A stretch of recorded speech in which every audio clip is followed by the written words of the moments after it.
Welcome to the acclaimed podcast, The Deep Dive, featuring your esteemed hosts, Andy Monitor and Drew Dinzik, powered by BetSperts. Welcome to The Deep Dive. We're going to dust off some of the NFL cobwebs today, start our handicapping process by just kind of refreshing some of the stuff that happened in the offseason that we think moves the needle for win probability for some of the teams that matter, some of the teams that don't, some good stuff, some bad stuff, some good hires, some bad hires, good moves, bad moves, all the stuff that we kind of will ultimately weave into our team preview handicaps. We're going to tease a lot of that today. But before kind of getting into the meat of the pod today, Andy, I hope you're doing well. I don't know if you saw, but 3 times now this year, 3 times, the number 2 pick in a professional draft has been impossibly mispriced. How is this a thing? Like I think teams are better at keeping information close to the chest now, because last year 4 for 4 on the 1 pick. This year 3 for 3 so far on the 2 pick. Huh? I wonder too, with the advent of gambling on it, and the some of these sources, some of these information people trying to get it out, and I think some of these teams realize, like, hey, we used to be able to tell somebody about this and it wouldn't get out to other teams because, like, it wasn't information that anybody outside of other teams were looking for.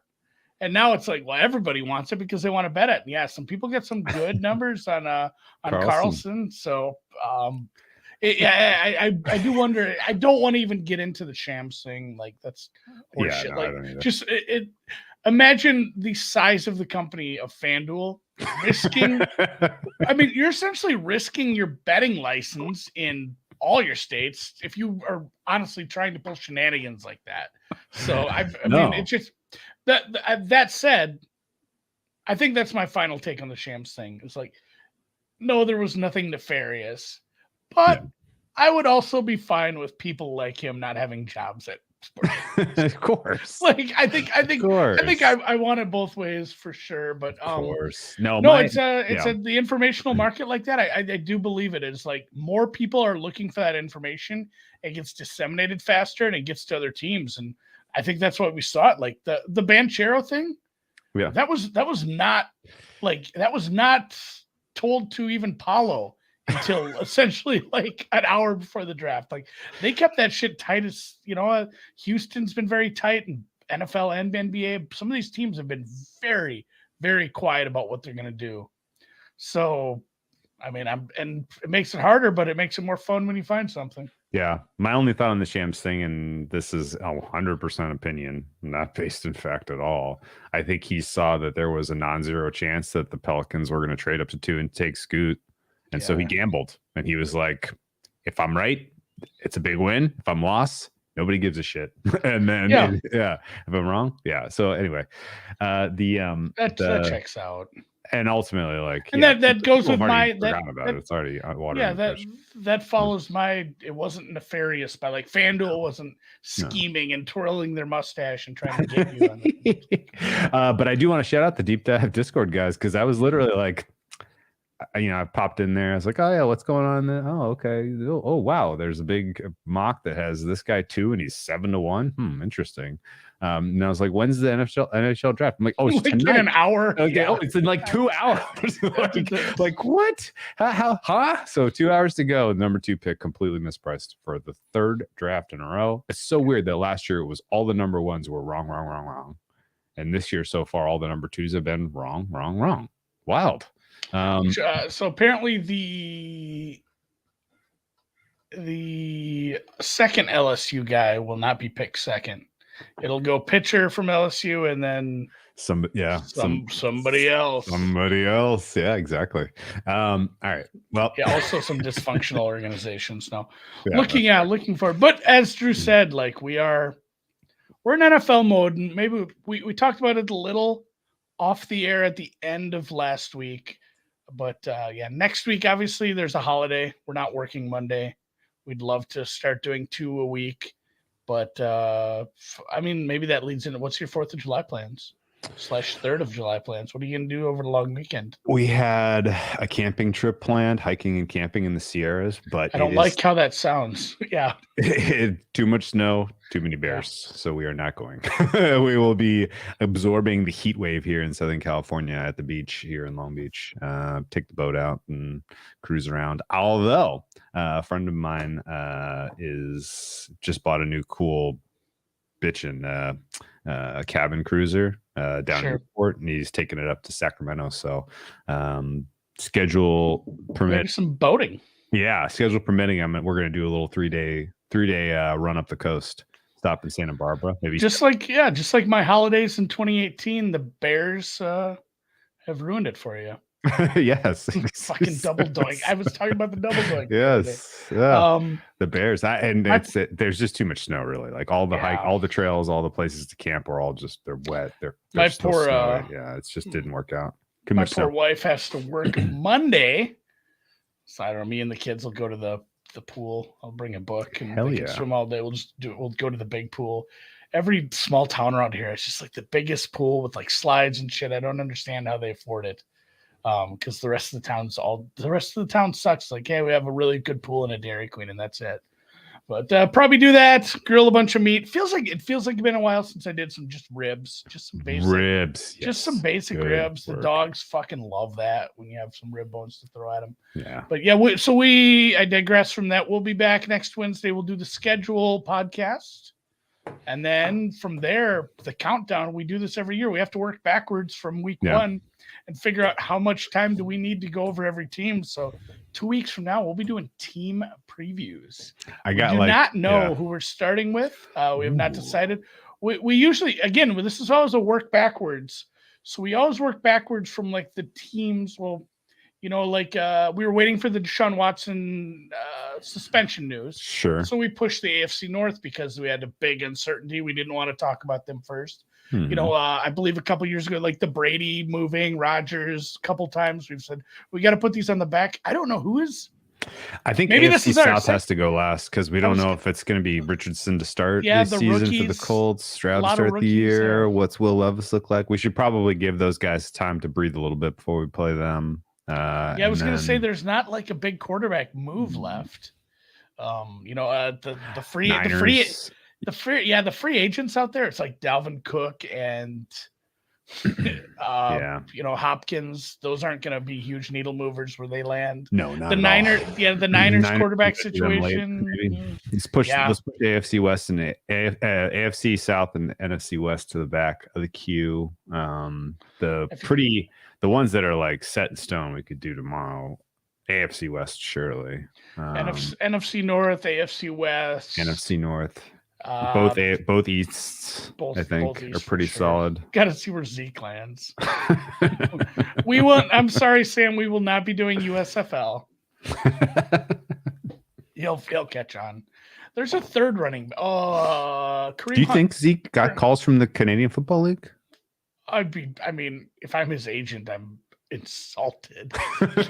I'd be throwing a fit if I had to pick up that call. But no, Kareem Hunt as well, who I believe led the league in rushing 1 year during his career. Like, there's some good running backs, and just people don't want to sign them right now. Hopkins will catch on. Somebody had a good point on them. I think it was maybe Dr. Eager and Mr. Dimitrov I was listening to the other day. They basically said, like, he's got a bunch of offers probably around the 10 million. He's just waiting to see if somebody will throw 15 or 20 at him. So that makes sense. We'll start I caught with up one on of a lot of their sure. stuff. I caught up on a lot of the Sumer Sports stuff. Loved it. It's good. There was some other really good content out today. That shout out to our friend Ben Solak, who was on the Athletic NFL pod. Have you listened to that one yet? I haven't. It's in the queue. I got halfway through on like 1.5 speed, I think, and I had to stop and go back and re-listen to it at 1x. I very rarely listen to podcasts at 1x because I just don't have time. But I was like, you know what? They're making some really valid points, and I gotta there were a couple really complex ones that I needed to listen to again to kind of digest. But that was excellent. The Athletic NFL show with Solak was awesome. This is a good point too. Hopkins didn't have a single catch versus man coverage after Murray got injured, which I mean, those quarterbacks that were throwing to him weren't great, but still, you got to. Yeah. If you're going to be a game-changing wide receiver one like you've been in the past, you need to be able to beat man. You need to be able to work yourself open. You need to help your quarterback. It's all one big happy family there. And yeah, Dalvin Cook does look like Miami's going to be a thing. That'd be a bit of a homecoming for him. It's tough luck for the rookie running back that people are hyped about. Devin A. Shane. Yeah, he probably would get fewer touches, obviously, but it looks like it's going to I'll be honest. There's so many good young players in the league right now.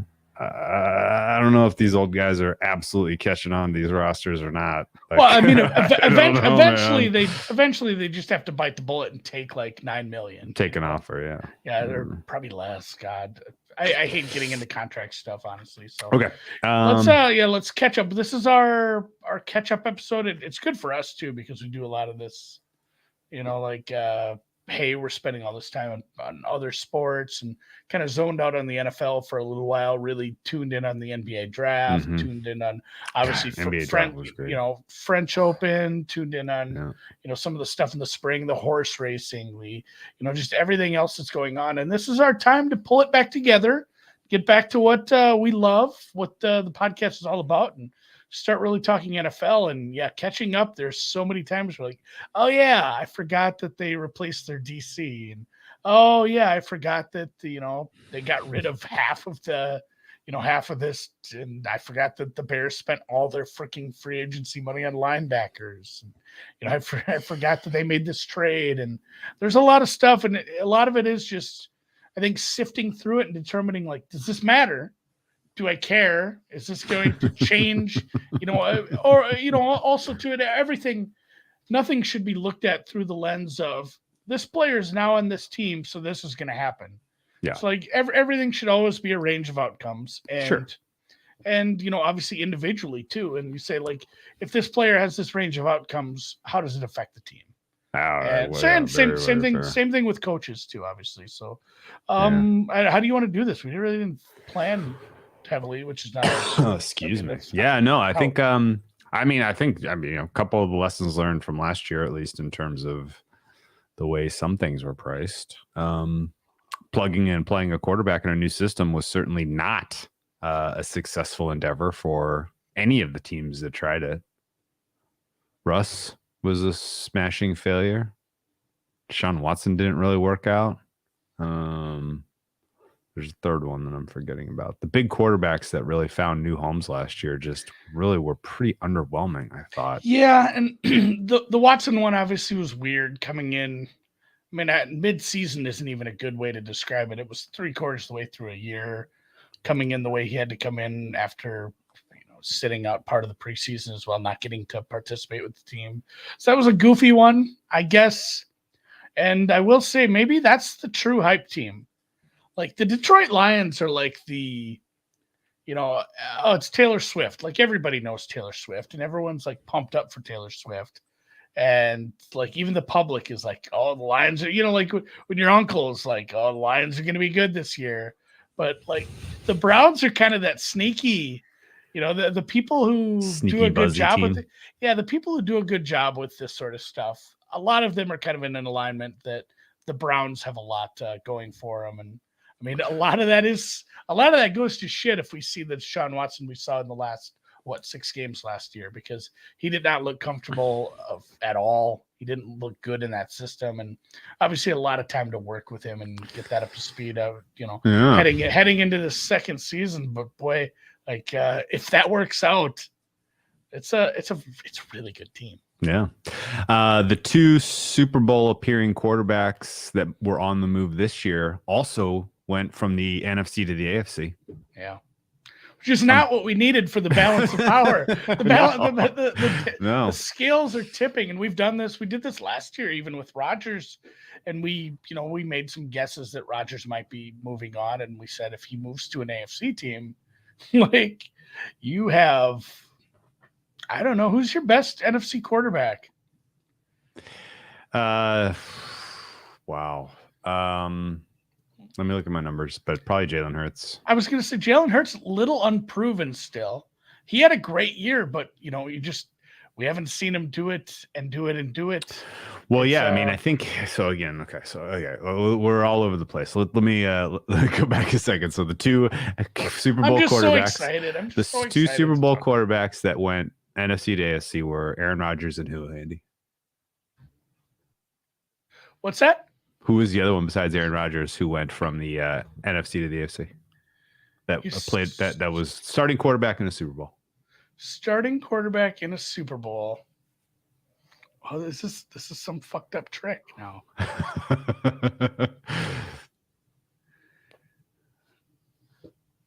Daniel Jones is not the best quarterback in the NFC. I'm gonna stall it. Oh, Matt Ryan. Matt Ryan was 2 years ago. This offseason. Yeah, Matt Ryan was 2 years ago. Jimmy G. Jimmy G. Not going to move the needle much, obviously, but still, no. Like the kind of the macro statement of we have this weird consolidation of talent at the quarterback position in the AFC is flatly true. There are very few quarterbacks that you're looking at in the NFC and you're thinking like this guy is a massive difference maker outside of the handful of guys we mentioned, the Dak Prescotts of the world, the Jalen Hurts of the world, and they feel honestly, like they're all those guys. They're all in the same tier.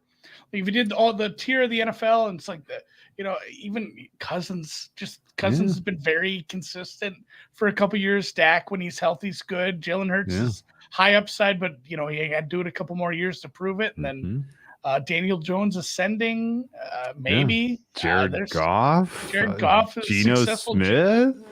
Yeah, it's a lot of bum elbow Matt Stafford. I think these guys, these all have question marks. Yeah. Well, no, literally, like when you say it out loud, you say it with a question mark. Like, who's the best NFC quarterback? Kirk Cousins. Dak Prescott, like it is a bit of a question, and the imbalance is wild. I had to go back and look how many years in a row. Do you remember this when we were youths?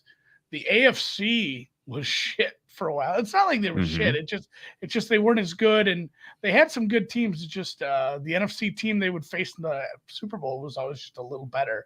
And there was plenty of close games in there to go with the blowouts, but it was like 13 years in a row the NFC won. Yeah. And obviously with free agency being what it is nowadays, I don't see that sort of streak even getting sniffed for maybe ever, but it does feel like the AFC has a pretty decent upper hand for a few years here. Yeah, and I mean, in addition to the movement we talked about, where you have two experienced quarterbacks making the jump to the AFC, several of the several of the veteran, Tom Brady has walked out the door. He is no longer a Tampa Bay Buccaneer.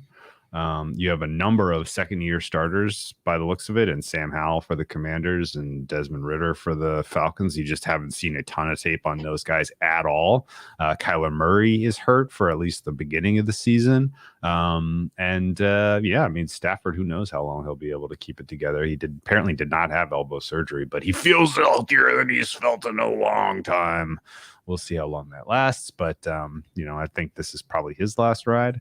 I didn't mention Jordan Love. This is his third year in the league. We've seen him make two or three starts in totality all these years. So, ton of inexperience across the board, and just not a lot of real standout, blue chip name brand quarterback play, which means that in general there's going to be imbalance in just scheduled, degree of difficulty on the schedule. Everybody, these divisional opponents on an NFC division are easier, just period. Like you're not playing as difficult a quarterback.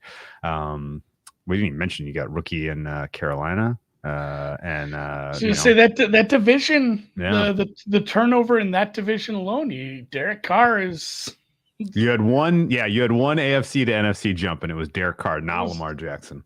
Derek Carr, yeah. Yeah. So I know, the state of the quarterback in the NFC is at an all-time low relative to the AFC. I don't think there's really any reason to qualify it more than that.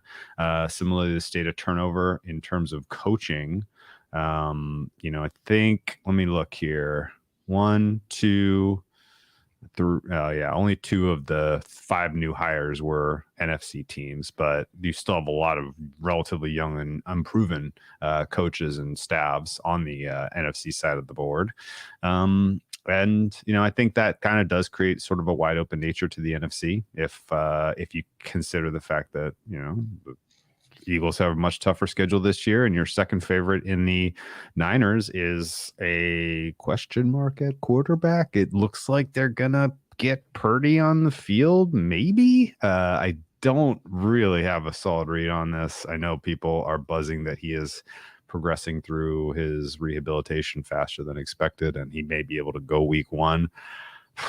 I need to see him take some preseason reps. I gotta tell you, throwing elbow injury like this and the brace and all the the surgery that he had is not trivial. If it's going to take some balls to put that guy on the field this soon after the surgery. And I don't really know if that matters that the Niners get out to a hot start. Like, they're still probably going to run away with the West, even if they get out to a 3-3 start. So you might as well go Sam Darnold and not risk re-injuring Brock Purdy's elbow. But what the hell do I know? So yeah, it's a wild kind of landscape we're looking at right now in terms of the disparity between conferences. And I think we haven't even mentioned Pat Mahomes to this point in the podcast, but he's still there. What he did last year vaulted him into rarefied air. 2 championships now. He did it with a team that on paper coming into the season was not as good as the likes of the Bills, and it really felt like last year was maybe the window was closing on the Bills hindsight. Like, I mean, it's funny too. The narrative preseason was, is this it for the Chiefs? That was a big thing that was kind of getting bandied around this time of year was, oh man, lose Tyreek and pretty bad wide receiver core, and man, Mahomes making that contract is really going to be an albatross. And obviously it is eventually, and it's already starting to be, but like, is his defense going to be the same? They don't have good corners. Are they going to get anything out of the pass rush? And again, the Tyreek thing was so big, and then they just go out and win it all. But yeah, the Bills team was weird. I think some of that maybe, if you want to go and just do basic, this is like a geometry problem. Honestly, one of the transitive properties and all that. It's, if you really believe a big chunk of the success of the New York Giants was Brian Daboll, then some of the Bills stuff probably makes sense. That's those 2 things jive together absolutely. And zero-sum game. I'm more of a Kafka guy myself. I really, I think that whole coaching staff, you can just tell. Yeah. It's almost like when you see it with an NBA team where it's like this lineup when these 5 guys, or even just when these 2-3 guys in the front court are playing together, it just flows better. You do see that with some of these coaching staffs. Yeah. And you'll hear that, like, they're on the same page. They're not getting thrown under the bus in press conferences when things go wrong. So I think the Giants coaching staff is good. But yeah, that was the main takeaway from like looking at the head coaches to me. There's a ton, and obviously you have the new guys, which are all like this, but there's so many guys in like the prove it chunk, and they're all in like different parts of their career. Yeah. You know what I mean? Like Arthur Smith probably has to do something now in year 3. Eberflus, you get that grace year and you got the number 1 pick, you made off well, but you got to see improvement now. Zach Taylor, super high expectations at this point. Is it going to turn into like a Marvin Lewis, except 2 rounds later, where they just keep losing, not quite getting there? The Kevin O'Connell, like, I kind of feel bad for him for winning all those damn games. Like, you set the bar kind of high, because the media is, you quickly forget about how lucky some of those wins were with like 63-yard field goals and, Jefferson catching that ball on 4th and forever. Oh yeah. Scoring 1 trillion points to 3 in the second half versus the Colts. Some of those wins were just ludicrous. And I do believe Kevin O'Connell's a good coach, but he set himself upward. Now you got high expectations. Obviously, we talked about the Browns, Stefanski. What is this? He's got like 50 games played or coach. So we're talking year 5 for him now already. Jeepers cats. Like, is this a team that's going to consistently make the playoffs and be a force now that they spent all the money on the quarterback? LaFleur's been around a lot longer than any of the guys I mentioned, but now he has the whole the big dig on him. His whole career was like, yeah, well, I could do that with Aaron Rodgers. It's like the Michael Block thing. Well, if I drove the ball like Rory, obviously I'd go to the NFC title game every year. And the young guys for sure, but Josh McDaniels, I don't know. We'll see. I don't even know if that's a prove it. That's just hey, stick around for a couple minutes. Run out the clock. Run it out. Yeah. It's gonna be, and then the two really good coaches in the NFC probably are looking at some serious quarterback issues in McVay and Shanny.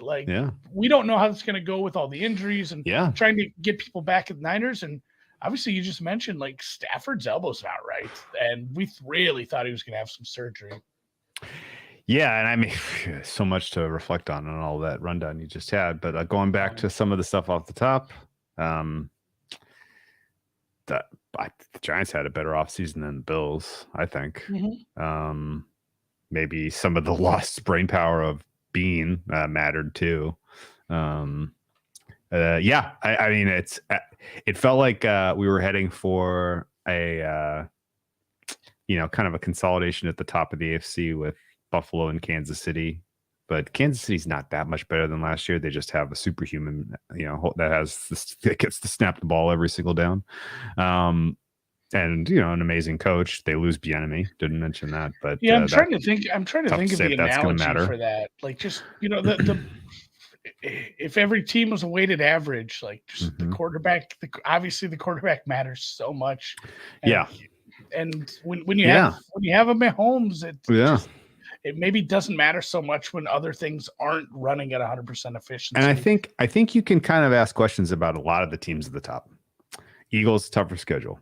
How is that going to impact them? Eagles lose both coordinators. How is that going to impact them? My personal opinion is it's going to hurt to lose Steichen. It may help to lose Gannon. We'll see. Yeah, Gannon seems like a real weird dude. And weird guy. At that point, too, I don't want to I don't want to dog on him, but I'm kind of with you there, too. And I like Steichen. We already talked about some of the questions about San Francisco. Not only do we not know what ultimately who QB1 is to start the season, we don't know if Sam Darnold can be reclamated. We don't know if Trey Lance is going to make the squad. That is quite the asset flushing of the, trading up for the number 3 pick and then ultimately not getting a guy on the field for more than 2 games. The question, teams that are good at the top of the AFC, big question. I mean, NFC, big question marks. Mike McCarthy takes over play calling duties for the offense of the Dallas Cowboys. Plenty of people have made lots of jokes at his expense that's not going to work out well. We have yet to see, but that could potentially impact your Cowboys. Geno Smith regression due ? And we already mentioned Tom Brady gone with the Tampa Bay Buccaneers. Are replacing him with Baker Mayfield. That's probably not a repeat playoff team. So you could have a ton of turnover in terms of the playoff field in the NFC. Oh, you didn't even mention about the Vikings. Kirk Cousins had 8 game-winning drives last year. Yeah, it doesn't. How is that possible? It's so that seems weird. Unrepeatable. Like, the Vikings' success doesn't feel repeatable, but at the same time, wins are weird. Wins are funny because it's a small sample. You only have 17 games, but like in my mind, the Vikings will be a better team than last year. And, obviously, like, that means probably winning 9 or 10 games, which is, a drop off. But at the same time, you're just not going to get that lucky in all those close games constantly. You're not going to have those wins. And they are playing a first place schedule. You mentioned Geno, a big thing that kind of got missed because we were so enamored with like Woolen and how they drafted Kobe, how everybody looked for that team. It was still another year of really bad defense for the Seattle Seahawks. They need to fix that. Like, it doesn't matter if Geno takes a slight step back, suddenly that's kind of a bad team because it's like, hey, you have 3 really good wide receivers, but your quarterback kind of got figured out by the league. Turns out he wasn't actually that good. And the defense is still super stinky. So obviously Arizona is getting, they're your favorites to be the worst team in the NFC. Obviously, with that, losing some good players, not having their starting quarterback for the good chunk of the year. Obviously, they're priced as the least likely NFC team to make the playoffs. But as you mentioned, like with all the strife at the top and such a big fat middle class, it feels like even they could make the playoffs. Just I was trying to think like who would be your second least likely team. I haven't actually looked at the odds for this in the NFC to make the playoffs. Like I'm tied between Arizona and LA. Okay. Yeah, I was going to say the Rams had the worst offseason by my numbers.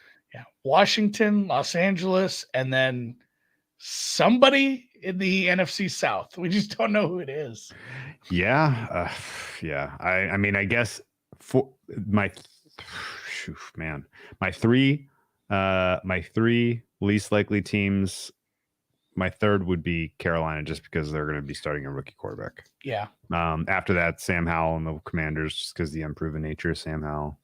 You have to think they're fourth, kind of in that mix, even though there's a lot of talent on both those rosters outside the quarterback position. That's the thing. Like I think maybe the team with the widest range of outcomes is the Commanders. Yeah, I agree. That's fair. It's like if Sam Howell could be like 80% Geno, it's like that's kind of a decent roster around him. Just that they're being, they're going to be dogged on because that's a very unproven quantity at a very important position. But you have an experienced head coach, and if they get anything out of him, boy, God, there's actually going to be a really fun. I think that'll be a fun division regardless. Yeah, but, we haven't the Bears. Commanders may have a lame duck coach. Don't love that. New owner coming in, probably going to shake things up if they don't show improvement. They do have Eric Bieniemy on staff as offensive coordinator, which I'm excited to see. Finally get Scott Turner, so I don't know if this is an upgrade, but I'm with you. I'm excited to see it. It's finally, we finally get the answer. Yeah, we will. Was it? Yeah. There's so many chicken egg questions like this. I just puzzled with that the other day. So there's so many like is Andy Reid? Andy Reid did it for a long time in Philly. We can't ever say like, would Andy Reid actually be good with other quarterbacks, or would Mahomes be good without Andy Reid? It's obviously it's a little bit of both in all those cases. But the Bieniemy one is the biggest one for like the last 5 years. It's like, man, is he just not a good interviewer? People don't like his past. Some of the issues he's had, but that'll be exciting. And I think he picked a good one too, because if he does want that fast track to finally getting a head coach spot, like Rivera he's getting up there in age as well, and he's probably a bit of a lame duck. So you might just, I don't know. I don't know. You might just slide into the interim. Yeah, but that's not always. That always don't always work out. So just kind of looking at roster turnover, my teams that lost the most this year relative to last year in terms of just warm bodies who can contribute. Rams were the first. Yeah. And it's mostly on the defensive side of the ball. As I kind of went through with my player level ratings and compiled what are the Rams right now, the defense is like all time bad. Yeah, it's as low as I have five. I did an exercise where I have the exact same process where I'm looking at, how much you're contributing to, a weighted contribution to EPA per play. By position and by snaps, right? I've gone back 5 years to do this, and I'm pretty sure there's no worse defense on paper than what the Rams are trotting out there this year. Which is crazy considering one of the players.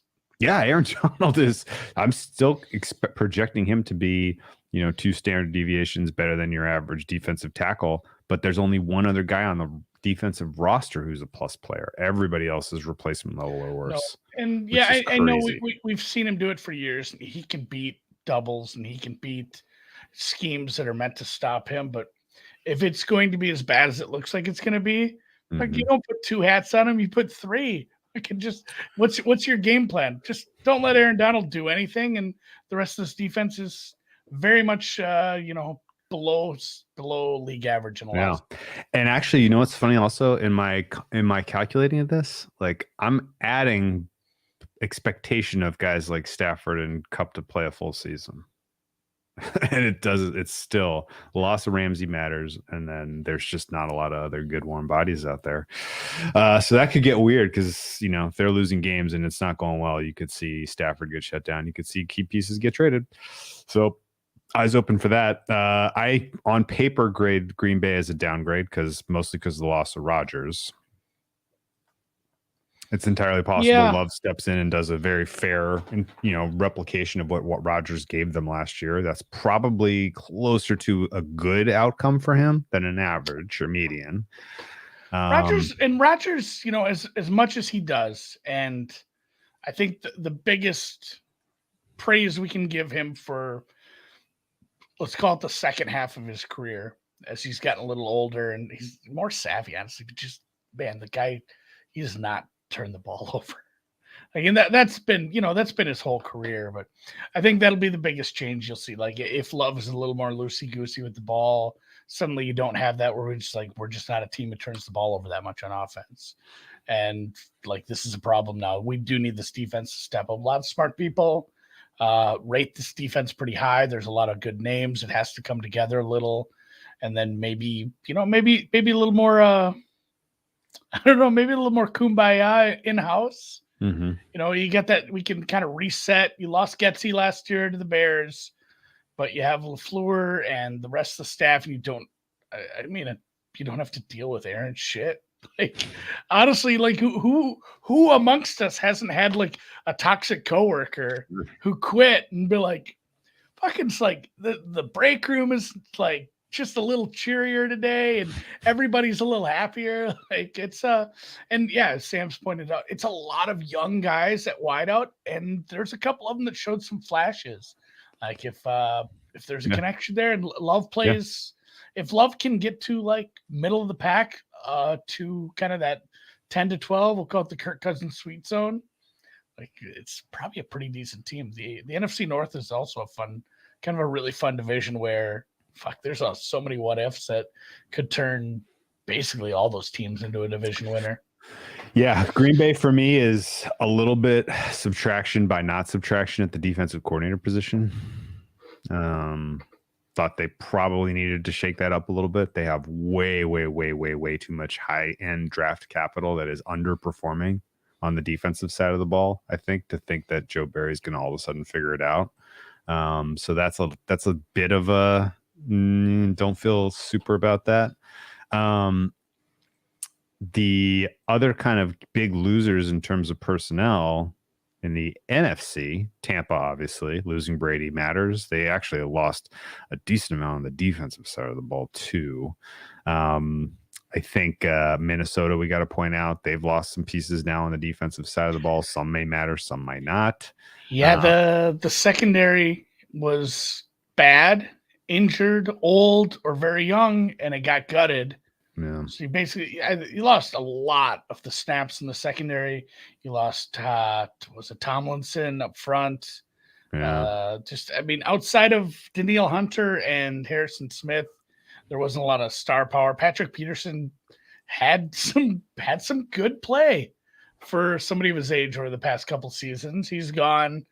You really, really have a lot of what ifs on that defensive side. Like, that defense could be pretty bad. I got into that a little yesterday where it's just like, hey, Flores was a great hire, but your roster fucking sucks. Like, Flores is going to turn this defense around in 2024. Like, they're going to need to invest in some. Not the worst defensive roster he's ever coached, though. No, that distinction goes to the 2019 Miami. His first year as a head coach, that team forced like 15 turnovers all year. It was rough, super, super rough. 6 yards of play. They were 21-point underdogs to Dallas on the road, I think. That was, we've referenced this in the offseason. We'll see that again. But no, the Minnesota, the losses for Minnesota, everybody wants to talk about you lost Dalvin Cook, you lost Adam Thielen. Like, guess what? It's who did a good video on this either? Brett Coleman. Sure. He did a good video on Outside Zone. He's big X's and O guys, loves that shit. Yeah. And I've watched some other stuff on this. It's kind of hey, if you have a good enough running back, decent offensive line, and you are good at executing, anybody can do this and anybody can do it well. And, that's the scheme. You throw Madison and whoever else in. The running back should be just as good. Adam Thielen was starting to tail off a little, and you bring in a really high-end rookie. Like, the offense should be just fine. They should that score. left side of the line, like, outstanding. Darisaw, elite. Oh yeah, two really good tackles, a good sneaky good center, and you got a really fun offense. They might be last year's Lions, where it's just like, this is a team that can just score and score and score, and the offense barely has time to sit down and put their helmet, on the ground next to them before they have to go out there again. They might have some tough times coming from behind this year. It's possible. Here's a couple of thoughts generally on the rest of the state of the NFC. Deeply concerned about the potential for Geno to regress, considering the state of the interior offensive line for Seattle. That's standout weakness. Deeply concerned about the quality of the Bears defense for them to make a meaningful step forward in terms of winning games this year, even though on paper that offense should be quite a lot better. Even if you don't consider a year 3 leap, a year 2 under the same system for Justin Fields, that offense should be better. We saw flashes. An over team. They invested. Yeah. They got their tackle. Yeah. They got a wide receiver. They got another wide receiver. Yeah. The defense is worrisome for me for the Bears. So yeah. The best defense in the NFC North might be the Lions if the cornerback signings work out. Like, let me see actually what my numbers say. I'm curious. They're not gonna. It should be Green Bay. Like, the best defense in the NFC North should be Green Bay. Like, they have so many players that are, like you said, underperforming, and if they finally get their shit together, it'll be a good defense. But the Lions invested in secondary over the past couple of years, and I mean, if things work out, it could be a decent team. The best weird draft. The NFC North all of a sudden is like the greatest show on turf type of defenses, man. Like, there's going to be points in that division now. Holy smokes. Green Bay is my best defense in that division, and I have them 23rd. Yeah. Chicago, I have 27th. Detroit, I have 28th, with only upside on Detroit. Ooh. No upside for Chicago. And Minnesota, I have 29th. Ooh, there's these a couple books have team totals out, but for the year. So, like, how many points will this team score for the full year? Maybe I'm gonna go jot down what the NFC North ones go. I wonder if it's just like, hey, these go 3-1. Like, at worst. Well, Minnesota, you got to play over and Detroit too, because they play so many indoor games. Well, that's the thing. Minnesota's was like 415. So I went and looked, and it's like, well, they're averaging like 425. And then I'm like, oh, one of those years was a 16-game season. Just like, it's been a good offense, and they've had to score a lot of points because of the defense. One of those years they played outdoors at the University of Minnesota Stadium. Right? Might have been. Yeah, that was rough. Okay, so where we're going with all this, there's questions abound in the NFC. Every single team, you can find something. Even the defending champion Philadelphia Eagles, you can find something. I think realistically that, to me, says exercise patience. Last year in this similar situation, it was take long shots, right? More second place teams than first place teams are going to win their, implied second choices are going to win their division than first place teams. And I think actually there was like three or four that did. This year, I feel like it's much more of the cream may ultimately rise, but it's not necessarily going to look pretty out of the gate for these NFC teams. So I don't think anyone's running away with the 1 seed like the Eagles did last year. I really don't. I think that you can basically be patient, and we can see someone start 4-0, 4-1, 5-0 maybe, like a Packers or something like that, and then maybe you can bet against them at that point as their schedule gets tougher. I think sequencing is going to matter a lot for the NFC in terms of market entry on some of the better, some of the blue chippers. Obviously San Francisco, because as you go through the season, presumably either you learn Purdy's not the guy or he gets better as he gets healthier. or Sam Darnold runs away with the job. Who knows? But I think realistically that you can exercise a little bit of patience in the NFC because of all the questions. And it's going to take a while to sort a lot of that out. Does that check out? Yeah. And I mean, we just spoke to it too. Like how close the four teams in the NFC North are to each other, especially defensively. Obviously, there's a high upside with all four offenses. The Bears have the longest way to go with the young quarterback, but all those teams are pretty tight. The NFC West, I think, is very tight because the two good teams have probably some quarterback issues. Obviously, the defensive issue with the Rams, the NFC South is an absolute disaster with all the new quarterback turnover, some rookies, some coaches we don't really know if are too good yet at this point. Maybe all four of them. And then, like we just talked about with the East, the Cowboys should be good. You have the McCarthy thing. The Eagles lost some coordinators. We're not so sure that you can just run this back the way they were able to win games last year. Tougher schedule. Washington high upside with the roster outside of QB, and then the Giants were a nice surprise last year if they can build on that. So it feels like every division is just you don't have that. Oh, it's hey, this team is minus 400 to win it because they won the Super Bowl last year and the division isn't good. The fact that it's just so tight across the whole 16 teams. Yeah. I'm fully fine exercising some patience, taking some looks when we get to the schedule next week.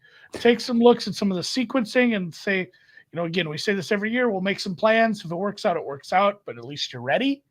I think that should be the look, and be like, I'm going to have plans to fire on a few teams. Like, sure, if this team is 3-3 through 6, that's the tough end. But we're seeing it from the big question. What was the biggest question mark on this team?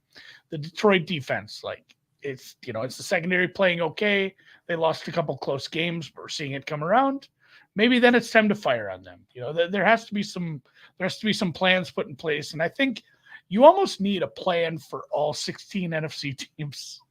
Where it's like there's probably an if then for each one of those teams. Or if we get to this point and we're seeing this, and some of it is going to be a lot more complicated. We also have to have a few things happening with other teams. But there's probably a scenario for every NFC team to be like, I should bet this team to win the NFC today. Yeah, I agree with that. I agree with that 100%. And to your further your point, I don't know that there's a good case to bet on any NFC team to win the Super Bowl or to win the NFC currently. I don't mind I don't mind some of the division prices people are grabbing on a few teams because Packers is stupid at 5. Just what Falcons I said. At 3-1 is a bet. Yeah, okay.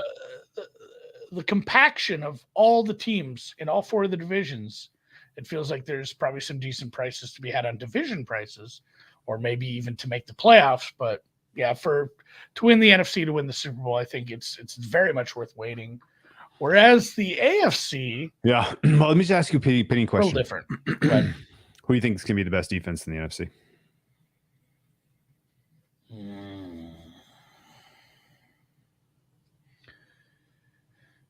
Where did you have the Cowboys rated?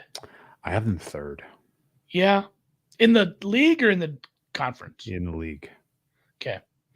They have probably, off the top of my head, that's the upside team where it's you have a lot of players, and if everyone stays healthy, it's this is a very, very good defense. Yeah. I have Niners. Randy's pointing out the Niners. I suppose the margin between those two teams on paper is pretty small. Healthy. It's pretty small. Yeah. Okay. Yeah, Niners Cowboys. Okay. It is also worth noting that 4 of the top 12 D lines in the NFL are all in the NFC East. So it's going to be, if you have a shitty O line and you're crossing with the NFC East this year, sorry, you're in trouble. 4 of the top 12 defenses overall I have in the AFC East. Let's flip over to the AFC a little bit. We kind of talked about how Buffalo's window may have been closing a bit. There is a lot of signal there. They turn over their defensive coordinator. Les Frazier's gone. This is now the Sean McDermott show. If Sean McDermott struggles at all, I can see him being on the hot seat towards the end of the season. He seems to be kind of in the mode of I underachieved in the playoffs last year. I'm taking more control of things. If this doesn't go well, then it's my job. Do you get that same sense? Yeah, I don't know. I don't get that sense from the ownership up there, I guess. But if it really goes sideways, Yeah. it's like, hey, you have a quarterback who's been an MVP candidate. You have a true wide receiver one.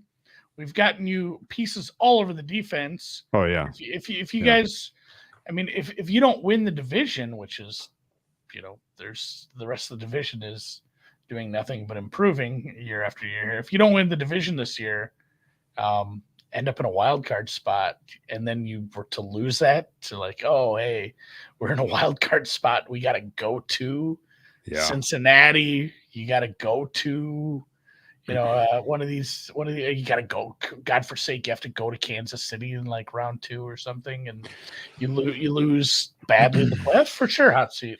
I'm not saying it's going to happen, but I'm saying that there is a realistic possibility they finish 4th in the AFC East, just because the other teams are pretty damn good.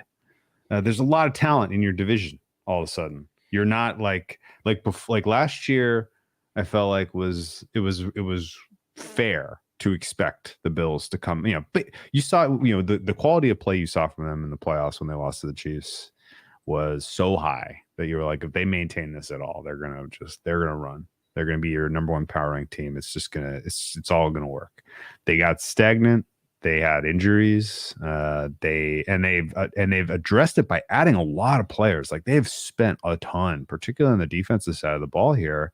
And it's not guys that I'm like super fired up about, even though they're like true blue players. These guys are players. Like they know they're going to contribute, but they're all on the wrong side of the aging curve. A lot of them. Yeah. And regression comes for everyone. There's just a lot of gray hairs in this locker room all of a sudden. I had to look up if he was. I thought he was actually older. Von Miller's 34. Yeah. I mean, your safety duo who really didn't contribute a ton last year because of injuries, and Hyde and Poyer. Those guys are up there. Yeah, I mean, you got a lot of bona fides on your roster. Your roster is good enough, talent-wise, on paper, to be a top 5 defense, but it's pretty old. And now you have no Les Frazier, and that you can. I don't really care how you feel about Les Frazier. He knew how to game plan, and now Sean McDermott has to figure it out. Yeah, I think he was a good coordinator. He had a good plan A usually, but if plan A didn't work, it was the adjustments that you could really criticize him for. Yeah, and I think that's where he struggled when he was a head coach as well. That's what we saw. It just wasn't a good fit. It's next. Like, should we do a eulogy? Are we closing the Bills Super Bowl window? No. I mean, they should still be one of the 4 favorite teams, but they. Are you gonna what would it take? What would you have to see to bet them? Like for a number? Yeah. Oh, well, number and just anything about something about the team. Man, I'd like sign Hopkins as your wide receiver too. Like find some. That's been an issue with we need a true wide receiver too up there with Diggs, and you need some improvement on the defensive side of the ball. Like Josh Allen's doing what he can. Maybe use your running backs a little differently, but man, just like get somebody to help Diggs out. Work with Allen to continue to improve, because he's still far from perfect. He's just he's such a freak too when he has the ball in space at times. But the defense would have to improve. Yeah, I'd need a little bit of a bigger number. Okay. You buying that do the Dolphins have a whiff of they have cooked up something special, or a whiff of they've just thrown on a bunch of parts and we're expecting it to work and it might not? So I threw a lot of names out for the prove it year for coaches, but man, McDaniel is maybe the biggest one, because it was similar to the, almost like the Watson thing. Like, how are we going to judge Deshaun Watson over like 5 games? Like, it's hard to say if that fit worked out, because I don't want to make too much of what we saw when he finally got under center there in Cleveland later in the year. And I saw a lot of good things from Mike McDaniel. I saw a lot of things I liked. I heard a lot of things I liked, but at the same time, he was, oh, Teddy's coming in. Oh, Skyler's coming in. Oh shit. Like this is a mess. When you have a mess like that at the quarterback position, it's really hard to judge you. So I'd love to see if the jiu-jitsu helped and Tua healthy for a full year, but like, I like the roster, man. It's like, that's a really good wide receiver 1-2 they have down there. A lot of filthy speed, and you have some. I mean, just even if they don't get Cook, I think you're set pretty much across the offense. And if you have a healthy quarterback, it should be a really good team. Like, the Patriots are doing some things, but still, I think I'd have the Patriots 4th in the division right now. Mm-hmm. Oh yeah, I mean that they're. Let me see what I got. So the Patriots, they 2 other things happened in, I guess 3 things happened in division that screw you if you're the Bills. Yep. The Jets get a quarterback, a good quarterback, even if he's a shadow of what he was once. The Jets, the Dolphins upgrade their defensive coordinator to maybe the best defensive coordinator of the last 10 years, certainly in the discussion, in Vic Fangio. That's not great for you. And the Patriots made the biggest delta at the coordinator position, going from Patricia to Bill O'Brien. So even if Bill O'Brien is a 0, even if he's league average, still the biggest delta. Such a big delta. That is maybe the biggest hindrance for the Patriots last year. Yeah. And truthfully, like, go look at and that's the thing about the Jets too. And I said, even if it's a shadow of what we got from Rodgers, like, go look at who they had to start last year through, the 17 games, what they got out of the quarterback position, and they won 7 games. That's actually kind of wild to have, like, hey, down the stretch, we're still not out of it. Mm-hmm. Like, no, I mean, you really, really got the wrong guy in the draft. You're playing Mike White. You're playing Flacco a couple times over the past couple of years. Like, you probably the most, I don't know, maybe the Texans. I was going to say the most disparate quarterback situation of the past couple of years. It was rough. And then you go to, hey, why don't we, instead of doing this, we bring a Hall of Famer in for the tail end of his career? Because, I mean, and players are playing, quarterbacks are able to play longer. I think the rules changing to protect them is not a small part of that. That helps quite a bit. But when we've seen it a couple times with Brady, Manning, like a quarterback goes to a better team with a couple receivers, and they can win one late. Like the Jets have some players. If Rodgers is engaged, like Bills might kind of be fucked. Let's go there right now. What if Bill O'Brien is like, what if Bill O'Brien is like, does a good job, and I still don't like the receiving room. Yeah, on paper, the true talent for the Patriots offense, 22nd in the league. It's not great.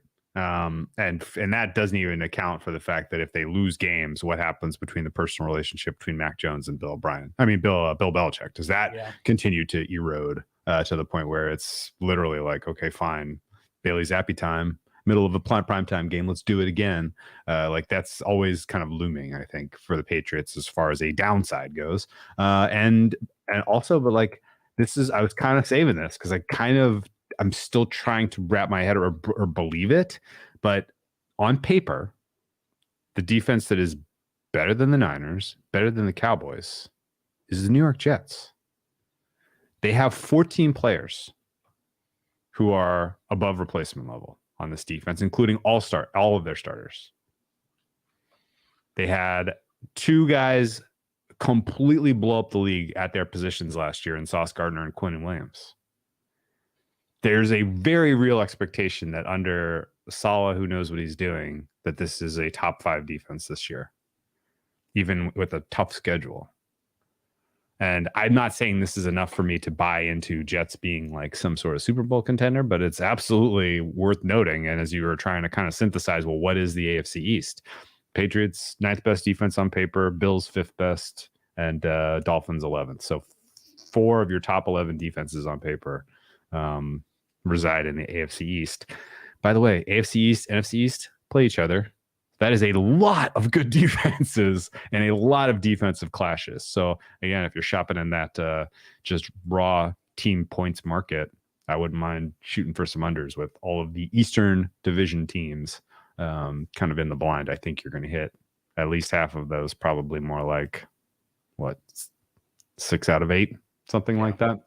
So keep that in the back of your mind. I don't know that Aaron Rodgers is going to work. I liked Big Cat's point, honestly, is full narrative street. But the idea that people are doubting Aaron Rodgers and that kind of giving him a degree of focus this year and try-hardishness this year is real. But he's also might have completely cooked his brain, and he might not be able to adapt. Or he might have opened his mind. He might have opened his mind to things that aren't football. And if you're halfway not, through if the you're season, not, he's just yeah, not feeling it. If you're not microdosing, are you even living? Honestly, Yeah. when I need to write something, that's all I do is take a gummy. He is old. Yeah, the O-line isn't super. That's probably one of their weaknesses, but he has a good wide receiver one. You get a good running back, and the defense should be elite. Like he can probably be. He doesn't have to be superhero Aaron. He can be. I don't ever want to say game manager Aaron Rodgers, but but if that's a spectrum, he can be closer to it.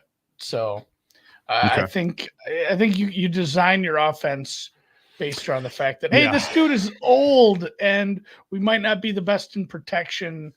And I think you can do that. I still think it's a lot easier to do that. You give the offense the task, or the men that'll sit in a room and put together this offensive game plan. Say, here's your task. You have Wilson, you have Brees coming back, you got some good players, you got Aaron Rodgers. Make this work. It's a lot better than saying, and we have Zach again. I'll be completely honest. Aaron Rodgers and fuck's the guy's name? Who's Hackett? the coordinator? Hackett. Aaron Rodgers and Hackett reunion, uninspiring. Like the Jets to me look like a dead nut under. Like under every game. Like winning 20-17.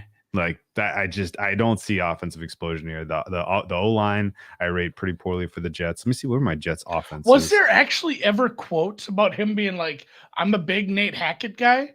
Because he was always he was the bait.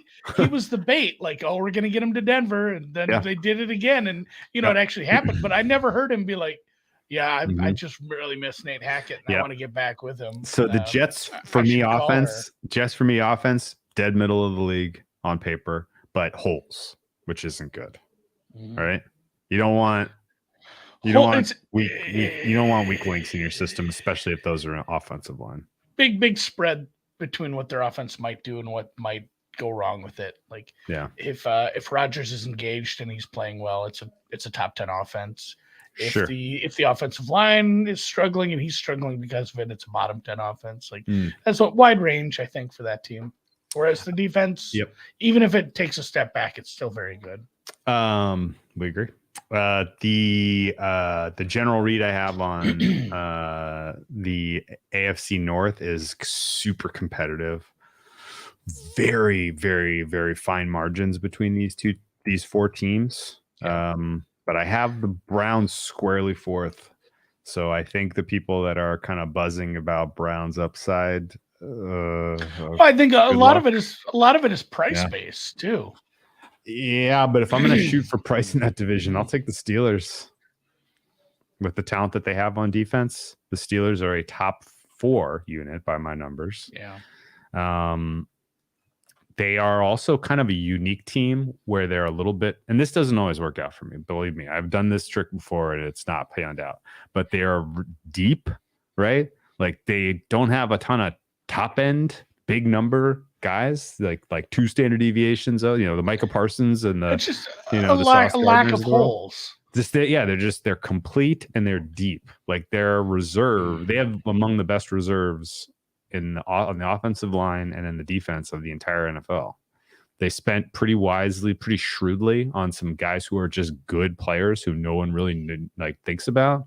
And I think their schedule is soft enough that if if I have to take a shot on the AFC North, I mean, I've already kind of stated my affinity for Baltimore and Lamar Jackson and Todd Monken, but my player level numbers for them are pretty disappointing, particularly on the defensive side of the ball. Their defense looks pretty average, and their schedule looks pretty tough for an average defense to try to get through. Yeah. And the defense looks pretty brittle. Like it's just Roquan Smith. Like there's not a lot else there, which is kind of spooky. So I still think Baltimore and Pittsburgh probably decides that division, which may be obvious question of why do I doubt the Bengals? And I don't have a good answer for you yet. What's your temperature on Cincinnati? Cincinnati should be good, obviously. It should be, right? It starts at the quarterback position. We maybe have been underrating Taylor for years, I guess. Maybe they're doing it despite him. I don't know. Like Burrow has intangibles. Burrow has just like you just never feel out of it. It's very Chiefs-esque when it's like, oh, well, we still have, we can still have this offense. It just comes out here and saves us in the second half. Would like to see maybe some help in the secondary here or there. Like that'd be nice. It's gonna be some holes in the defense, some younger players there. Like you said, it feels like what I said about all the NFC divisions. Like it feels like a very compacted division because yes, Lamar's back and he got paid. We brought in some receivers, but I'm not like over the moon for Odell Beckham Jr. in 2023. The Monken thing sounds good in quotes, but I'm not in love with how that could go, honestly. Mm-hmm. Like we could see more of, last year Lamar than MVP year Lamar, obviously with still what they have on offense. Obviously we are where we are on the Browns. If we don't see a big step forward where he was, Deshaun Watson is, a huge boondoggle at that point.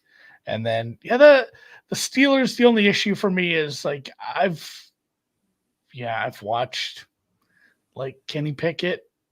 I'm just not so sure there's a big step forward yet. Like he was acceptable a lot of times. Like we saw some pretty acceptable play. Once in a while we'd see a good throw, and a lot of it I'd put on Pickens more than him. Like, hey, Pickens made a great catch. Yeah. But he still had to put the ball out there. But I don't know if I see a high upside with Pickett. And outside of Pickens, I'm not so sure it's a really, really good offense. Like you said, that defense is great, but it's still 2023, and we're not going to weight the defense like we weight an offense. And if I had to go offense in that division, it's still probably Cincinnati. Yeah. And at that point, it's followed by a tight tie between Baltimore and Cleveland, and they're clearly they're fourth. That's the fourth offense. It's the first defense, but it's the fourth offense. So if I'm wrong and Pickett takes a step forward and he can be middle of the pack, we see something. Like otherwise it's like, hey, good. We held that team to, 15 points and lost by 8 again. I just, I can see them becoming in a way different sense because this is such a weird situation with the coaching. Sure. And what we had between Hackett and what you get with Tomlin are not anything alike. But remember that with Denver, it's like, oh my God, this defense is so good. Sure. And they're scoring 10 points a game, and they've lost like 8 out of 9 here. Where it's just like these games this total should be 30 because this defense has no holes at this point. And truthfully, they were playing well above where anybody thought they would. They were supposed to be good, not great.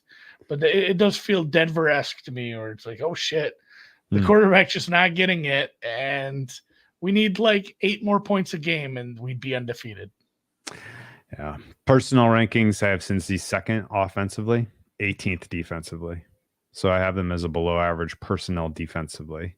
And that's because of the attrition so they lost some important pieces last year. And Lou Anarumo was in his bag. Both safeties? Yeah, they did. Lou Anarumo was in his bag cooking up some magic last year, but he had better personnel to work with on the back half. He does not have that this year. I think that's going to cost them some. This just puts more pressure on the offense. Again, having the second best offense in the NFL is positive. Offense is more predictive, surely. But I don't know that.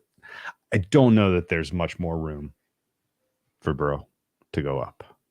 No, I don't like. maybe that's my hesitancy. I feel like you saw the best of it. It was good.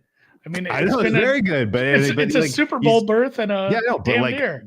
Like if we're halfway through the season and we're having conversations again, like we were having at the end of not us having this because it was idiots, but if the media space is having conversations, is Burrow better than Mahomes halfway through the season? I'll be really surprised. Because that's going to mean either Mahomes took a big step back, which I think is unexpected, or Burrow continues to step forward, which I just am not sure is possible.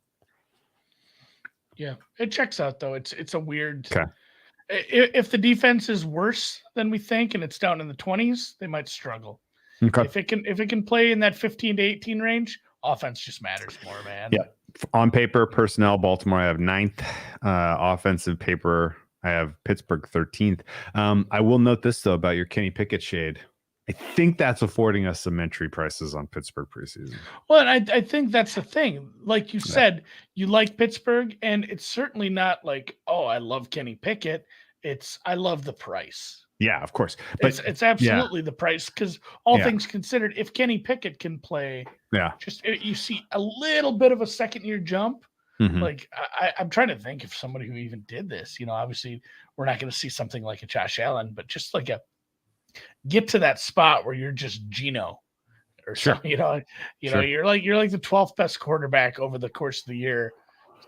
That's a good team. Yeah. Like, because you get above league average offense combined with that defense. Like that's a good team. And I think that's what you're getting when you buy a price in on Pittsburgh. Okay, so I'm ready to throw my lot in with the guy with tiny hands. I admit it. But the key, I guess, and again, like I heard this great cognitive bias. You probably know this one, but have you ever heard of the sharpshooter fallacy? Is it like hot hand? No, sharpshooter fallacy is it has to do with basically taking clusters of data and then like backfitting a reason that there's a cluster there, seeing a pattern where it is. Seeing a pattern where there isn't one, right? And it's basically comes from the terminology of like if you have somebody with no shooting experience whatsoever shoot into the side of a barn, and then you paint the target around their closest cluster, you can make them a sharpshooter, right? You're like, wow, look at this guy, right? So it's like basically painting the target after you got the data. And some of this I've been doing. I'm trying hard not to do that with any of my NFL analysis at the player level, but it's very, very tough. And I will tell you that eye test betting wise, Pittsburgh was a dead nut bet down the stretch last season, right? They were an automatic. And I didn't really know why. Yeah. And I think too that if you have a box and whisker for every NFL quarterback, and you look at the rest of the team, because that is the biggest key. That's the biggest component in any NFL team is I think it's quarterback, coach, and then probably the rest of your passing offense. Mm-hmm. It's your left tackle, your wide receiver one, and then probably corners. Yeah. But if you have a good like distribution idea of where this quarterback is going to play this year, and you just start looking at what if we get into that, just the first, the little bit into that top quartile, like what is this team? Sure. And there's a bunch of teams where it's like, I mean, he's already league average. And it's like you said with Joe Burrow's, his box is up by the whisker. There's just not that much room to like at this point. It's like be as high as 1, as low as 5. Yeah, median 3. If you get that much better, it's like, well, that's not something anybody thought was going to happen because now you're the best quarterback to ever play the game, and you've passed up Mahomes somehow. It's not really in the in an actual realistic range of outcomes. Whereas like some of these guys that have a really wide range, like I'm not asking you to be the best possible out of the entire multiverse Kenny Pickett. I'm asking you to get into that top quartile. Yeah. What happens to that team? Fuck, that team wins 11, 12 games. Yeah. So here's just without looking, after the bye, they were a bet last year. Mm-hmm. I bet them a bunch. Kenny Pickett EPA per play among all quarterbacks. from week 10 to the end of the season was what, Andy? 14th. Ooh, 12th. Good guess. He was 12th. A lot of quarterbacks that we would, qualify as good quarterbacks were below him in EPA per play, including the likes of the Justin Herberts of the world, the Aaron Rodgers of the world. And that was when Aaron Rodgers was recovering from the thumb. So yeah, it's he found something at the end of last season. Nat Canada figured something out. I don't know if it's sustainable, but we'll be kind of keeping a very, very, very, very close eye on camp news and notes from the Steelers. Like, honestly, like a little optimism and a little pessimism is going to blow me in a very strong direction either way on those guys. And we'll save that more thoughts on this for the actual team preview. Browns, I don't really have much to say. I'm like dead average offense, dead average defense on paper. It's another one of those too where Watson's we've seen what bad Watson looks like. So his distribution got bigger after last year because this is how bad it can be. And because of some external factors like switching teams, switching coaches, not playing for 18 months, obviously. It was a big part of that as well.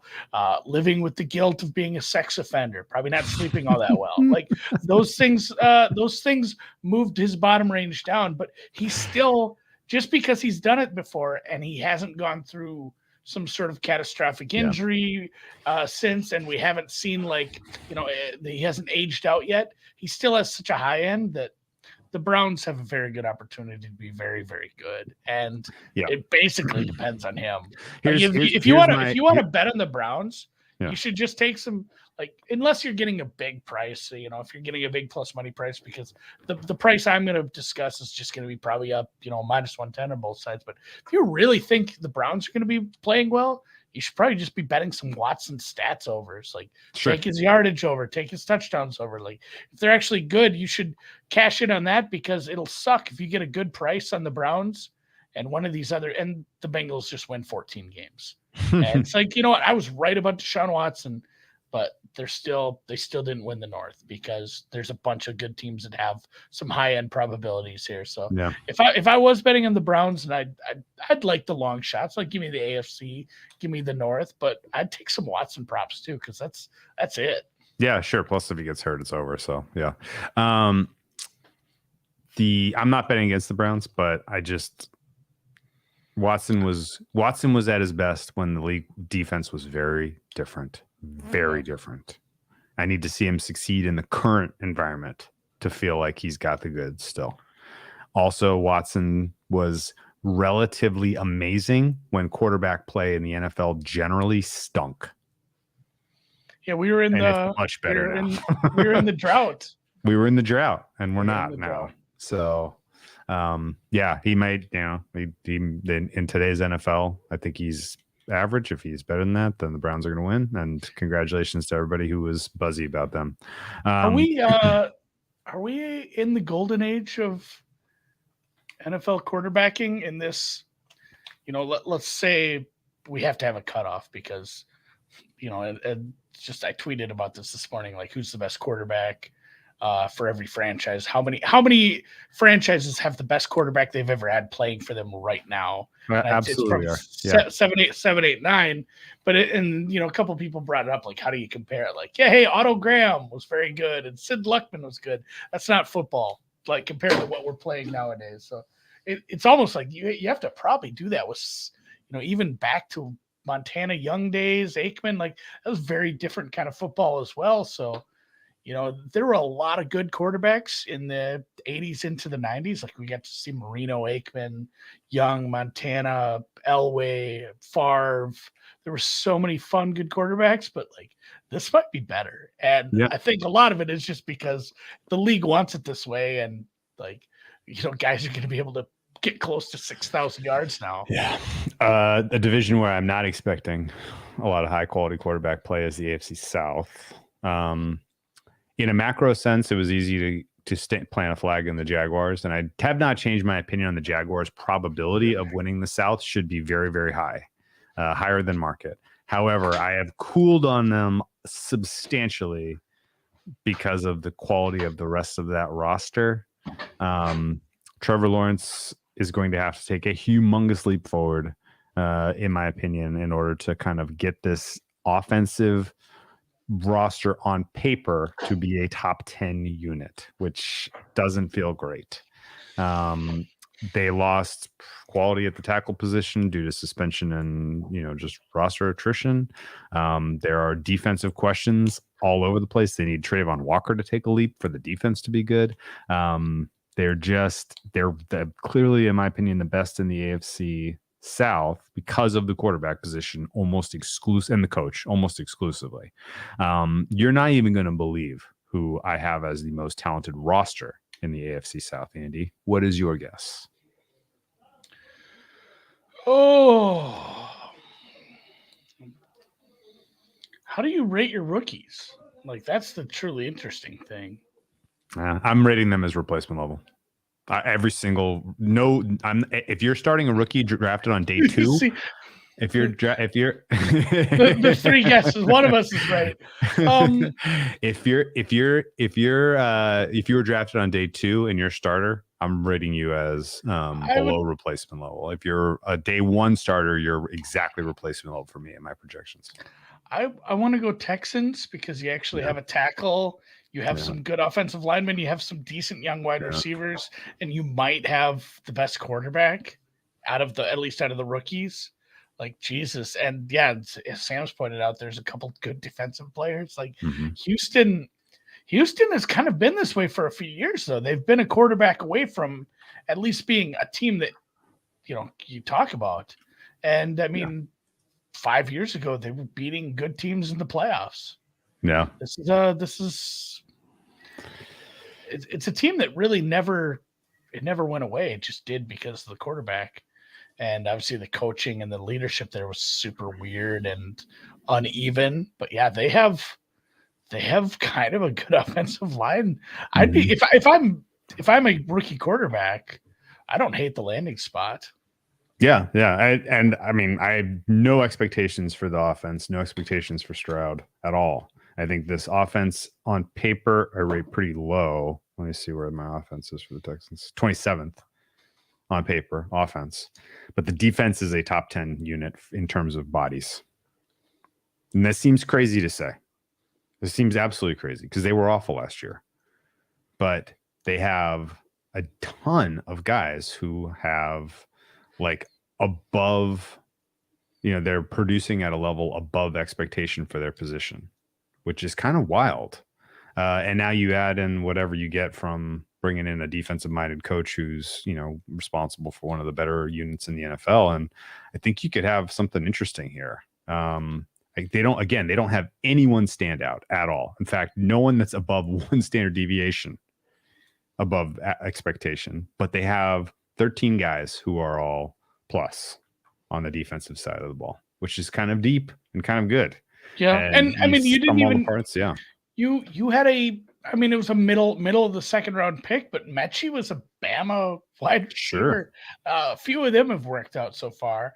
Sure. And you didn't get anything out of him. You're getting essentially another young rookie first year wide receiver added to that offensive roster. And if you get anything out of that offense, it's going to be it could be a bit of a rock fight division unless Lawrence takes some big step forward and we don't see the issues with the players they lost. It's a bit of a rock fight, huh?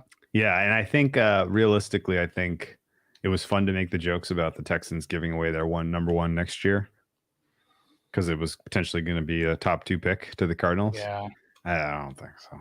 I think this is probably an all-over team where it's at. Yeah, they could. Oh man, winning record is a big ask, but they could tease it. They could get close. Yeah, I mean they get to play the Colts and the Titans. The state of those rosters is really, really tough, man. And I think the Colts are going to be a bet on down the stretch, but they could be losing aggressively through the months of September, October, November. Yeah, and I think Richardson, and as we saw at the Combine and everyone talked about for months, lots of upside. I think it's a longer build up to get him ready to play NFL offense. Okay, excuse me, against NFL defenses. Yeah. Like, I do think like that could work out really nicely. Just maybe not week 3 of his rookie year. You know, it's kind of a build. This leads us to the last division real quick on a kind of macro sense. Chiefs into infinity. Well, yeah, what are you gonna do? Fade them? Like, have fun with that. All those bets have done real well the last few years. Like, it's fun to talk about. The biggest margin between the best and second best rosters in division in the NFL is San Francisco to Seattle. The second biggest gap is Chiefs to Chargers. And this is actually not even accounting for what you saw from a lot of those young defenders on the Chiefs in their playoff run, which was really impressive, right? Like they had super duper young guys doing some really important shit in the months of January and February. And if you get that quality from those guys for a full season, then all of a sudden, personnel wise, defensively, you're talking clearly top half of the NFL. And they have the best offense in the NFL because they have Pat Mahomes. Yeah, we'll find out. Chiefs are inevitable. Nothing. So the funniest outcome, and this is not analysis. This is not anything I think that actually will happen. The funniest outcome will be the Chiefs offense just falling apart and it being like, oh my God, it was Bieniemy the whole time. Like Bieniemy was Bieniemy was Kaiser Sosa. He's the one that made Mahomes tick. He was the, Andy Reid's lost his fastball. He was riding Bieniemy's coattails for. I don't actually think that's true, and I like who they brought in. Actually, it's another one of those where I have a ton of guys. Nagy, like, right?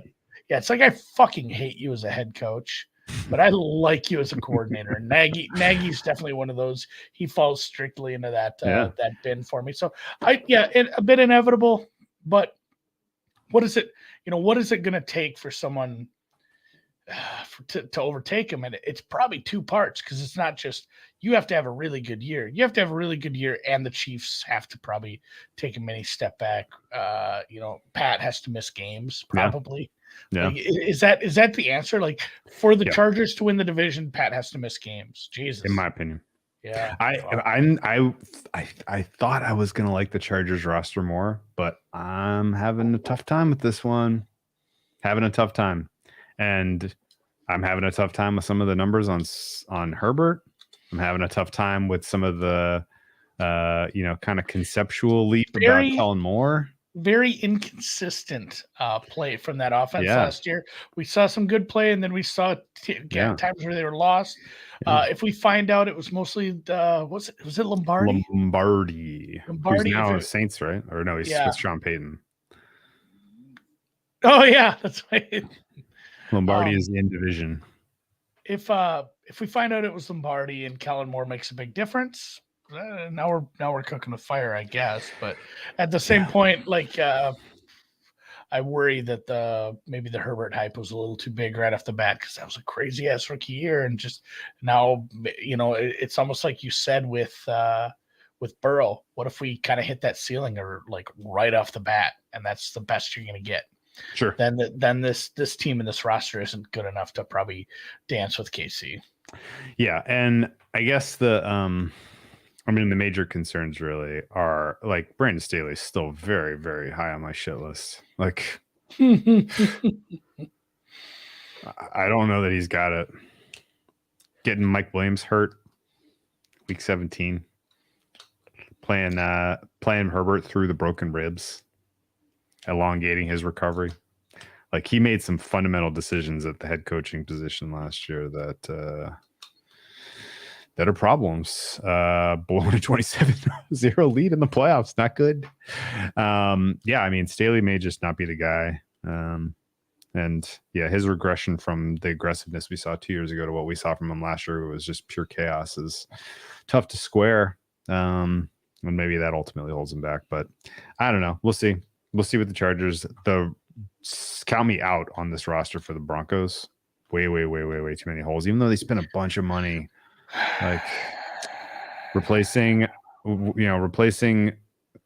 Hackett with Peyton is one of the bigger deltas at head coach position, but you bring in Joe Lombardi, don't love. Bring in Vance Joseph to run the defense over a guy in Jero Evero who apparently is very good. That's probably where did he come from? Why can't I think of that? Vance Joseph? No, Vero. Vero Evero from Denver last year to the Panthers this year. Yeah, he was very good last year. So yeah, a lot of not feeling great about where the Broncos are as far as the roster goes, and a lot of their moves in the offseason, to me at least, don't look like we're turning this thing around this year. It's like, well, if Russell Wilson bounces back, we'll be, maybe we'll make a playoffs, but if he doesn't, we're set up to recharge here aggressively. They have the 10th best personnel defensively by my numbers, 23rd best offense. Yeah, if Russ isn't good. No, I mean, Russ can't just be good. He has to be like great. Otherwise it's a rebuild, and then you're super fucked with that contract. So they really painted themselves into a corner. And then the rescue plan was going all in on a coach. Yeah. Which works. I like it. But people have made these jokes, and they're not really jokes about like how many first round picks would you trade for some of these top coaches. Let's say you had I'm trying to think who's on the hot seat but is like an up and coming team. Not I'm trying to think like a good replacement spot. But like, yeah, I mean, if the Jets don't make it and Saleh gets fired, that's taking over a pretty talented roster of young players. Let's go pre-D'Amico hire. You don't have a coach yet in Texans. You're allowed to trade as many first-round picks for as many years. You can trade 30 in a row if you want. How many is Andy Reid or Shanahan, McVay? How much is that worth to you to get him in there?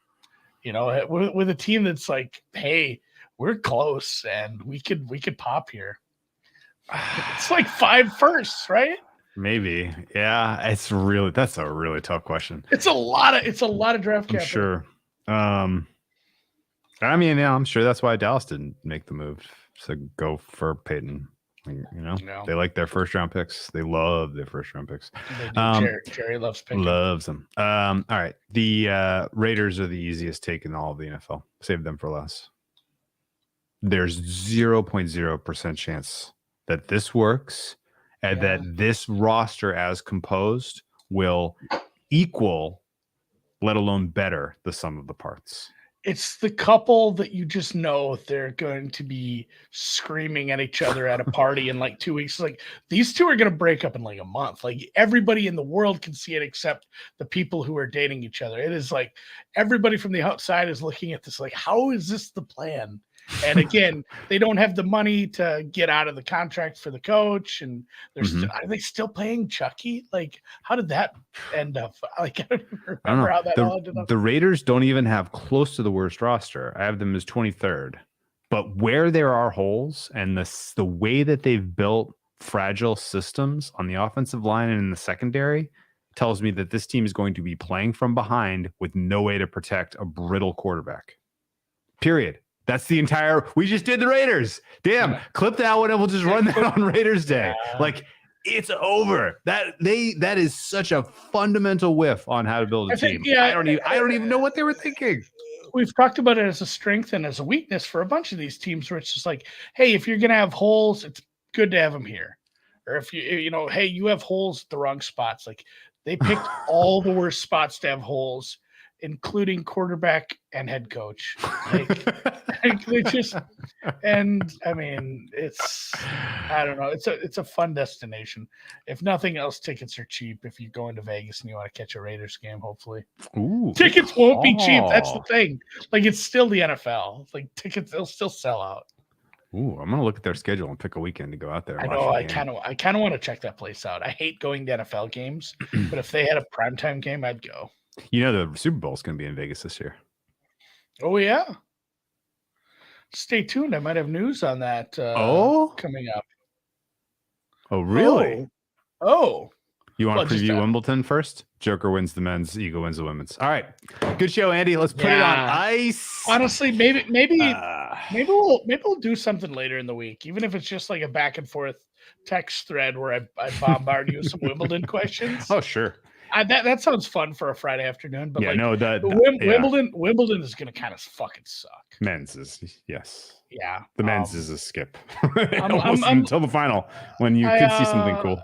We talked a bunch about this with golf, and I brought up tennis when I talked Sporttrade. I'm going to trade some tennis.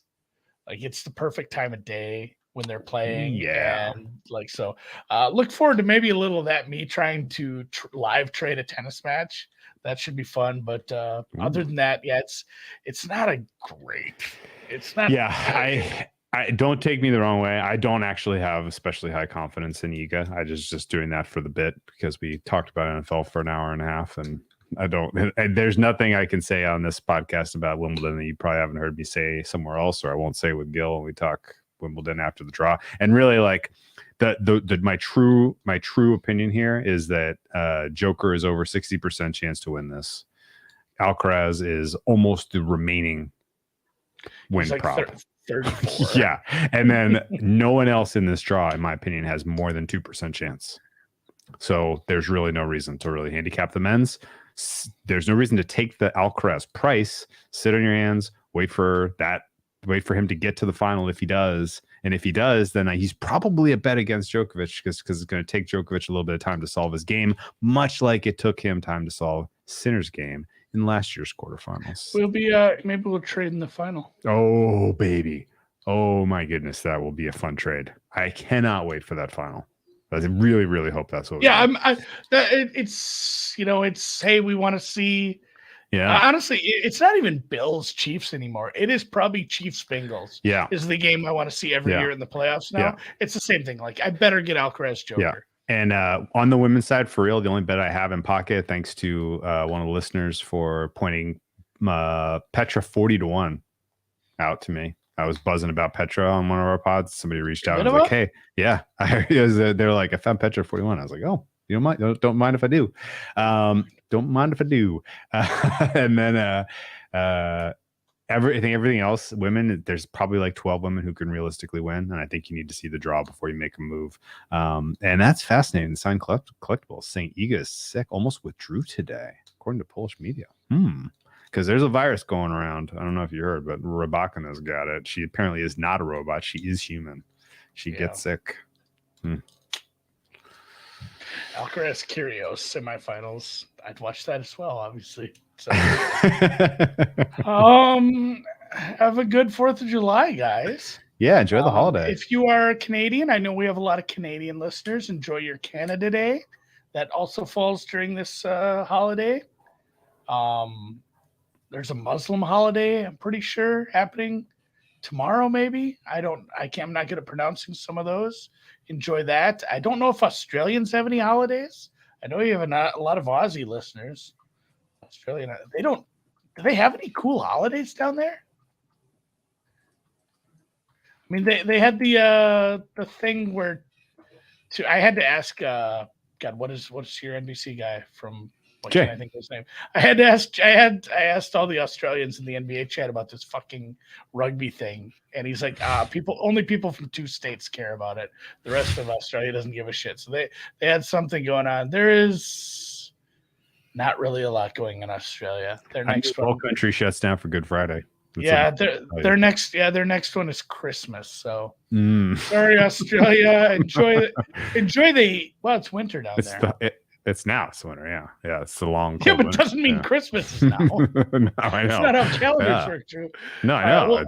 It's rough. It's a rough time of year for them. They don't have anything to look forward to. They don't have Christmas in the middle of winter to look forward to. Well, I love that. Distract them. Dumb. All right. Either way, enjoy the holiday, guys. We'll be back next Wednesday with some schedule talk.